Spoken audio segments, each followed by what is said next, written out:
नमस्कार दोस्तों।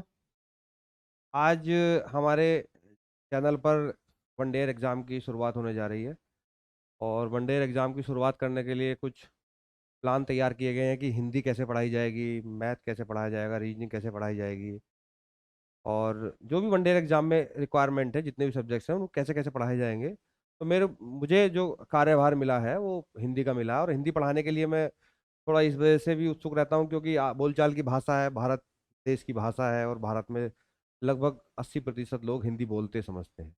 बोलने का अगर देखा जाए तो बोलने की भाषा को वो भाषा होती है जो जिससे एक दूसरे से विचार जो लिए जाते हैं, दिए जाते हैं, उनकी कम्युनिकेशन होती है, वो हिंदी भाषा के थ्रू होती है। मेरा कहने का मतलब ये है कि 80% लोग जो भारत के हैं वो लगभग हिंदी को सहारा बनाते हैं अपनी विचारों को आदान प्रदान करने का।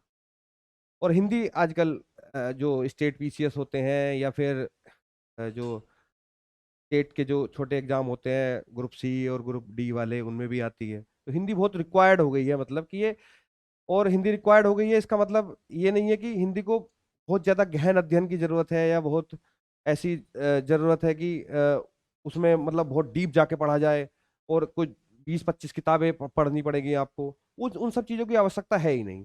थोड़ी सी जरूरत है कि चीजों को अपने आसपास एब्जॉर्ब करने की, देखना की कि ये इसमें हिंदी में क्या चीज हम जो बोलते हैं व्याकरण में वो चीजें सही हैं या नहीं है, या व्याकरण की जो चीजें हम पढ़ेंगे वो बोलचाल में कैसे यूज की जा सकती हैं। तो एक दूसरे को उनमें बैलेंस बना के हिंदी सीखी जा सकती है। कुछ हाँ टेक्निकलिटीज हैं जो सामान्य लोग नहीं जानते, उन टेक्निकलिटीज के बारे में आपसे डिस्कस किया जाएगा। अब जैसे हिंदी है, हिंदी हमारी राष्ट्रभाषा है, आपको सबको पता होगा।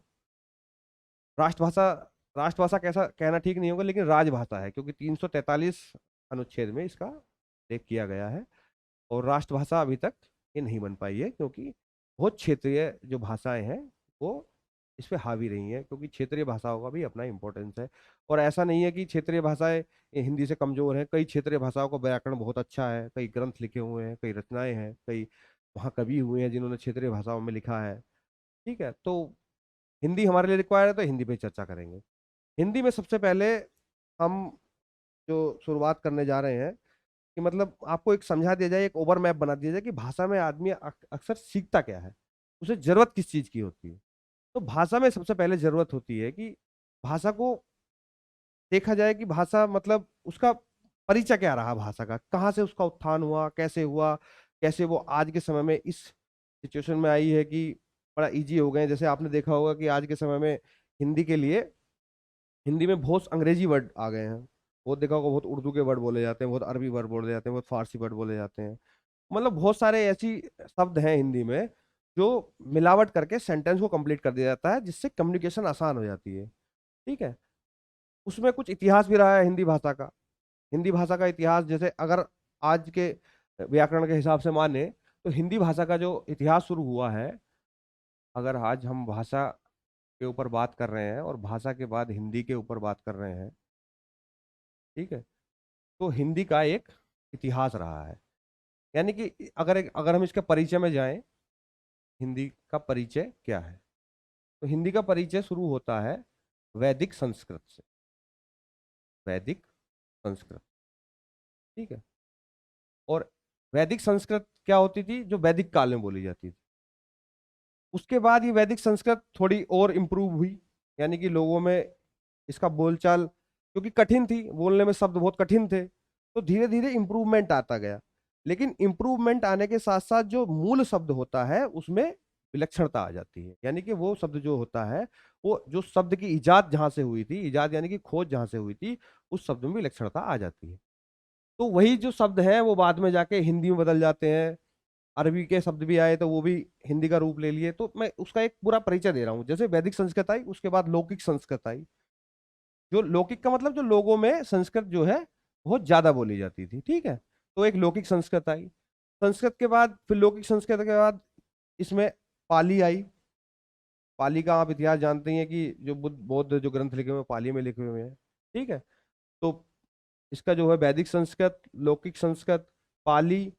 उसके बाद आप जानते होंगे कि महावीर स्वामी का समय आया। तो महावीर स्वामी के समय में ये ग्रंथ लिखे गए, प्राकृत में लिखे गए। तो इनका, क्योंकि अगर किसी भाषा को देखा जाए तो उस ग्रंथों के अनुसार ही हम पता लगा सकते हैं कि ये जो हिंदी जो है, हिंदी कब आई, कवियों के अनुसार लगा सकते हैं। जैसे कभी वैदिक संस्कृत जो थी, इसमें क्या लिखे गए हैं, वेद लिखे गए हैं। तो यानी कि भाषा जो थी पढ़ाने की, लिखने की, बोलचाल की, वो वैदिक संस्कृत में थी। उसके बाद लौकिक संस्कृत आई, कुछ इंप्रूवमेंट हो गया उसमें, तो लौकिक में कुछ हमारे ग्रंथ लिखे गए, जैसे ब्राह्मण लिखे गए, आरण्यक लिखे गए, उसमें लौकिक में लिखे गए। उसके बाद पाली आई, क्योंकि उस समय पे धर्म जो थी, धर्म के ऊपर ही हमारे वो लिखे जाते थे, ग्रंथ लिखे जाते थे। जैसे धर्म में आप मान के चलो कभी महाभारत लिखा गया होगा, तो बोलचाल की भाषा वो रही होगी। जैसे अवधि में हमारी रामचरितमानस लिखी गई, तो वहां पे अवधि बोली जाती है। तो भाषा का जो है कवियों के अनुसार ही हम आकलन कर सकते हैं। और आपसी बोलचाल की भाषा को हम ये नहीं कह सकते कि ये पूरे देश की भाषा रही होगी या फिर हिंदी का ये इतिहास रहा होगा, क्योंकि अभी भी आज के समय में आप देख लोगे तो हिंदी के कई प्रारूप हैं। जैसे राजस्थानी भाषा है, हरियाणवी चलो एक बोली है, लेकिन वही भाषा के लिए प्रयास कर रहे हैं, ठीक है। इधर खड़ी बोली बोली जाती है पूरे जो पश्चिम उत्तर प्रदेश है, या फिर ये जो राजस्थान का इलाका है, इससे छूता हुआ इलाका है, सब में खड़ी बोली बोली जाती है। और आगे चलेंगे तो अवधी भाषा बोली जाती है, फिर बघेली, फिर बुंदेली, ये सारी भाषा हिंदी के ही प्रारूप हैं। ये भी पढ़ाया जाएगा आपको, लेकिन एक मोटा मोटा आपको सिनेरियो दे रहा हूँ कि क्या क्या चीजें हो सकती हैं, ठीक है। तो वैदिक संस्कृत आई, लौकिक आई, पाली आई, प्राकृत आई, और प्राकृत के बाद हो गई अपभ्रंश। अपभ्रंश समझ रहे हैं? अपभ्रंश का मतलब है कि उनमें सभी भाषाओं के जो शब्द थे वो थे, व्याकरण भी उसी तरह की थी, ठीक है। ये अपभ्रंश होगी। अपभ्रंश शब्द वो हो जाता, अपभ्रंश भाषा वो हो जाती है जिसका कुरूप रूप बन जाता है, यानी कि संस्कृत का एक कुरूपित रूप बन गया था अपभ्रंश। जैसे अगर आप माना जाए तो तद्भव शब्दों की संख्या ज्यादा हो गई थी इनमें। तद्भव शब्द यानी कि आदमी उसको, संस्कृत में जो डिफिकल्ट वर्ड थे उनको बोलना बंद कर दिया था लगभग लगभग। और आज के समय में जो हिंदी है, आज के समय में आप हिंदी की देख लीजिए, आप हिंदी हिंदी लगभग मॉडर्न हो चुकी है।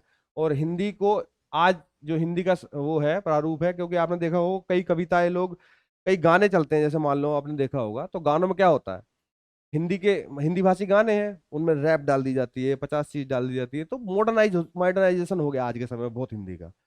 तो ये एक इसका परिचय है सीधा सीधा कि वैदिक संस्कृत, लौकिक संस्कृत, पाली, प्राकृत, अपभ्रंश और हिंदी, ठीक है। इस तरह से इसका पूरा का पूरा रहा चक्र। आज के समय में जो हिंदी है वो मॉडर्न हिंदी है, उसमें इंग्लिश भी उसमें है, उसमें फारसी भी है, फारसी शब्द भी हैं उसमें, अरबी शब्द भी है। और वो क्यों है आपको पता ही है, इतिहास इस तरह का रहा, कुछ फारसी भी लोग आए हमारे यहाँ, कुछ अरबी भी लोग आए। और आज के समय में सबसे बाद में कौन गया हमारे देश से, अंग्रेज गए, तो इसलिए अंग्रेज का इफेक्ट ज्यादा है। धीरे धीरे सारी चीजें कम होती चली गई, ठीक है। तो वही मैं आपको बताना चाह रहा था। तो जैसे मैं बता रहा था कि हिंदी जो है भाषा के अंदर, हिंदी के ऊपर बात कर रहे थे, और ये इसका परिचय हो गया हिंदी का, हिंदी कैसे कैसे हिंदी चली, कैसे कैसे हिंदी आगे बढ़ी, और हिंदी आज के समय में क्या है। उसके बाद हिंदी, किसी भी भाषा को, भाषा कंप्लीट कब होती है, भाषा कंप्लीट कब होती है, जब उसके साथ कोई व्याकरण चल रहा हो। वरना तो वो क्या है, अगर भाषा के साथ व्याकरण नहीं है, बोलचाल की तो भाषा है, लेकिन उसके साथ अगर व्याकरण नहीं है, तो इसका मतलब समझ लीजिए आप कि व्याकरण अगर नहीं है तो वो केवल एक बोली है जो सामान्य कुछ क्षेत्र में बोली जाती है, और एक दूसरे का कम्युनिकेशन का साधन है। लेकिन अगर उसके साथ व्याकरण जुड़ चुका है तो इसका मतलब समझिए वो भाषा बन चुकी है, ठीक है। तो इसके व्याकरण पर चर्चा होती है, ठीक है। 3 सेगमेंट होते हैं जैसे इसके, एक परिचय हो गया, एक व्याकरण हो गया, और एक हो गया तुम्हारा रचना, ठीक है। क्योंकि अगर कोई भाषा है, उसमें कुछ शब्द हैं जो बोले जा रहे हैं, तो वो किसी सेंटेंस में किसी व्याकरण द्वारा गठित करे जाएंगे एक जगह, और एक जगह जब गठित करे जाएंगे तो उस पर कुछ रचना बनेगी। अब रचना बनेगी, ऐसे तो है नहीं कुछ भी लिख दो। रचना जो होती है वो कभी गद्य में होती है, कभी पद्य में होती है, उनमें अलंकार होते हैं, छंद होते हैं, रस होते हैं, सारी चीज होती है। तो रचना में वो सारी चीजें आ जाएंगी। रचना में आप कोई काव्य भी लिख सकते हैं, काव्य में बहुत सारी चीजें हो जाएंगी, रस छंद अलंकार सब हो जाएंगे, रस छंद अलंकार सब हो जाएंगे, छंद और अलंकार, ठीक है। ये रचना में आ गए। व्याकरण में हम आ जाएंगे, संज्ञा सर्वनाम, संज्ञा आ गई, सर्वनाम आ गया, ठीक है। कुछ जितने भी व्याकरण की चीजें हैं, संज्ञा सर्वनाम हो गई, क्रिया हो गई, क्रिया विशेषण हो गया, ठीक है, विशेषण हो गया, ये सारी चीजें इसी में आएंगी, ठीक है। ये व्याकरण में आएंगी। तो इस पूरे कंप्लीट भाग में जो मैंने आपको बताया है कि मुख्यतः 3 भाषा को सीखने की जरूरत होती है, 3 चीजें।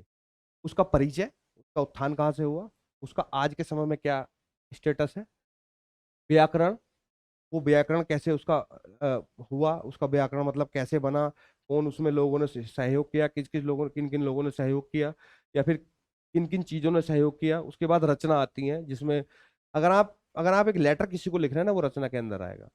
आप कोई कविता लिख रहे हैं, वो एक रचना के अंदर आएगा। उन रचनाओं में ही उनका आकलन किया जाता है, ये गद्य में है, ये पद्य में है, किस चीज में है। ठीक है। रस छंद अलंकारों के उसमें देखा जाता है कि इसमें कौन सा रस है, इस रचना में कौन सा छंद है, इसमें अलंकार कैसा है, वो सारी चीजें रचना में आती है। तो तीन ही चीजों की भाषा में आवश्यकता पड़ती है भाषा को सीखने। तो ये तीन चीज हम आगे आने वाली वीडियोज में आपको बताएंगे कि इन तीन चीजों को कैसे सीखा जाए। जैसे आप परिचय देख लीजिए, क्योंकि परिचय में जब हम बताएंगे तो इसमें छोटा सा सेगमेंट है कि भाई कहाँ कहाँ चलते, कहाँ कहाँ आज के समय में इनकी भाषा बोली जाती है, ये बताएंगे। व्याकरण एक बड़ा पार्ट है, क्योंकि व्याकरण में सारी चीजें आपको सीखनी पड़ेंगी। संज्ञा सर्वनाम, क्योंकि इसमें त्रुटि पूछ ली जाती है एग्जाम में, कहाँ से कहाँ कैसे है, संज्ञा क्या है, सर्वनाम क्या है, इसमें संज्ञिक सर्वनामिक इसमें कौन सी त्रुटि है सेंटेंस में, वो सारी चीजें पूछ ली जाती हैं। शब्द पूछ लिए जाते हैं, लोकोक्ति पूछ ली जाती है, मुहावरे पूछ लिए जाते हैं, वो सब व्याकरण का हिस्सा है। समझ रहे हैं आप। उसके बाद आता है रचना। रचना में हम आपको सिखाएंगे पत्र कैसे लिखा जाता है, पत्र लेखन कैसे होता है, टिप्पणियां कैसे होती हैं, सरकारी कर्मचारियों में बातचीत किस प्रकार से होती है। वो आपको आरओ जैसे एग्जाम में, जैसे यूपी में एक एग्जाम होता है आरओ एआरओ का एग्जाम होता है, क्योंकि उसमें कुछ पत्र लेखन भी आता है। और आपके आजकल लगभग एग्जाम जो ग्रुप बी या ग्रुप सी के हो रहे हैं, उनमें जो वो होती हैं, तीसरा टायर जो होता है एग्जाम का, यानी ये सेकंड टायर जो होता है, उसमें आपको कुछ ना कुछ लिखित क्षमता आपकी देखी जाती है। जिसमें अगर उस क्षेत्र उस प्रदेश की भाषा हिंदी है तो हिंदी में पूछा जाएगा, अगर अंग्रेजी है तो अंग्रेजी में पूछा जाएगा। तो वो चीज, वो पूरा का पूरा सेगमेंट आपका पूरा का पूरा क्लियर हो जाएगा। ठीक है। तो उसके मिलते हैं अगली वीडियो में, उसके लिए पूरा तीनों का तीनों हम कंप्लीट करेंगे। धन्यवाद।